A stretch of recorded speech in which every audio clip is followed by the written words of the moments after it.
Hey everyone, Grace Merriman at Anchor and Hope. Today we're going to talk a little bit about getting the mares back in foal after they've had their babies or when they're coming to the shed initially. It is not just a happen chance thing. We track it. It's a very time process and there's certain days and markers that you look for. So I'm going to let Lewis take it from here and explain it to you a little bit more.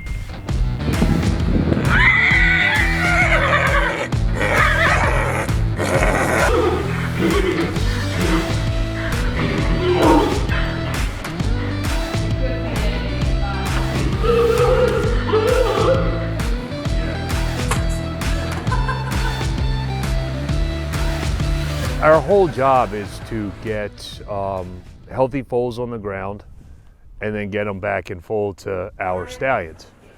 From the day that a mare foals, if everything is going correctly from her foaling date, between 7 and 12 up to 14 days, she'll have her first heat cycle. She'll have her first ovulation. We call that the foal heat. We don't necessarily breed on that heat. It's kind of, the way I understand it, it is sort of a nature's way of kind of healing and cleaning and things like that. However, you can breed on that heat and you can get them in foal, and we do it periodically if everything looks perfect. A typical cycle from ovulation to ovulation is 18 to 21 days. So what we're trying to do is get them bred right on top of ovulation, just prior to ovulation. So we track them from ovulation to the next one. And the way we do that is by using a teaser stallion and watching the behavior of the mare, and also using our veterinarian to do reproductive ultrasound. The more you can use your teaser and the less you can use your vet, the more affordable it is. If you use the vet, if a vet is, what they're able to do is kind of, you have to provide the vet with information such as days from foaling, how their tease is going, stuff like that. And the more you can provide the vet, the more the vet can get an accurate picture of what's going on.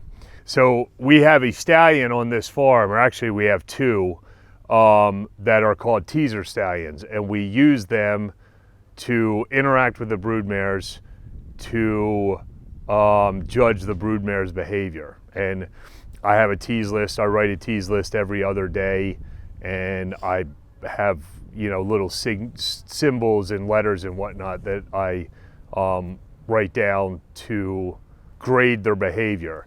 If they are not in heat or anywhere near heat, the mares are going to be very angry when I introduce a stallion to them, and they're going to show it. They're going to pin their ears, they're going to kick, and then I write an O down for out.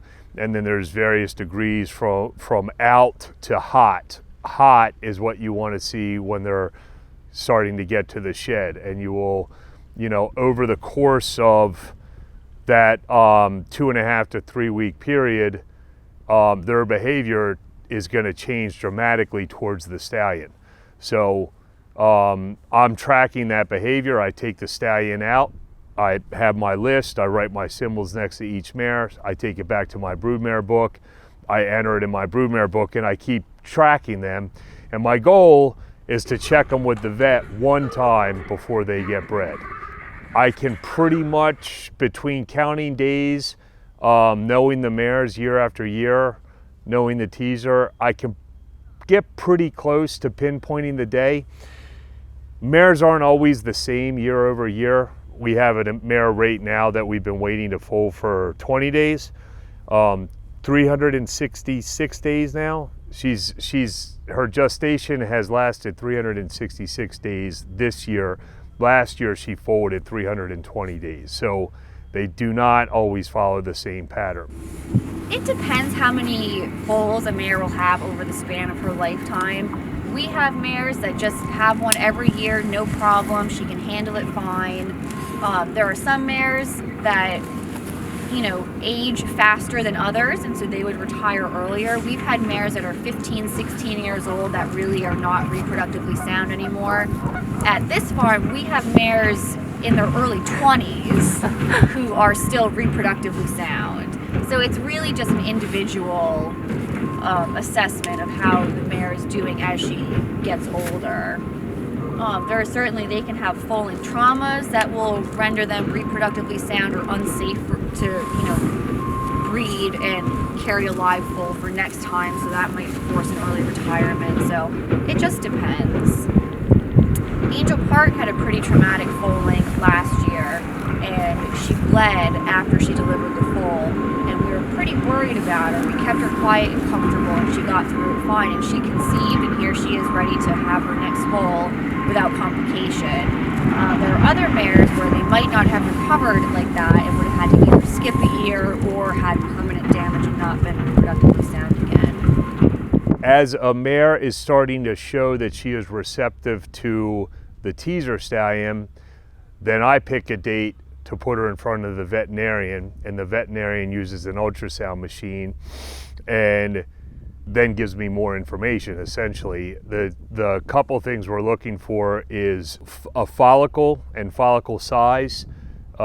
Typical, we breed on a follicle size of 40 to 45 millimeters. Typically, that's not the rule. They can get bigger. They can also ovulate smaller. We're looking for uterine edema. The edema is, they as they come into heat, the edema in the uterus increases, and many mares, it decreases slightly before they go out. We have a grading system of edema of just 1, 2, and 3. 1 is sort of on the low side, either starting or ending, and 3 is lots of edema. And if you have a mare that's extremely receptive to the stallion, has a 45 millimeter follicle and lots of edema, she's in perfect heat, and we're going to send her to the breeding shed.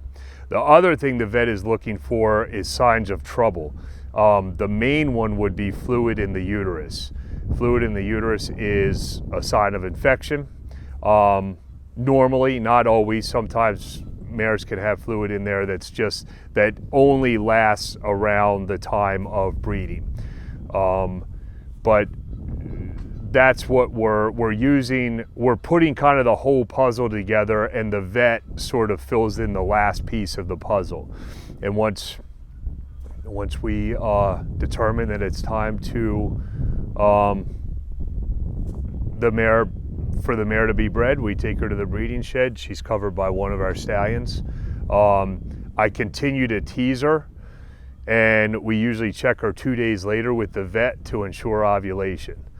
At that visit from the vet, we determine a couple other things, whether or not they need to be treated. We do intrauterine treatments. Primarily, we can also do systemic oral antibiotics post-breeding. We also do a procedure called a Caslick, which is actually sewing the mares down slightly, and it creates a physical barrier to keep out bacteria. And the main source of bacteria for brood mares is their own manure. Especially as the mare ages, the more foals she has, the more problems you can have with bacteria being introduced to the uterus, and then you will not have a viable. If she does conceive, which is unlikely, the chances of her losing it are substantially greater. So we do all of these things to get them pregnant and sustain the pregnancy for a healthy delivery the following year.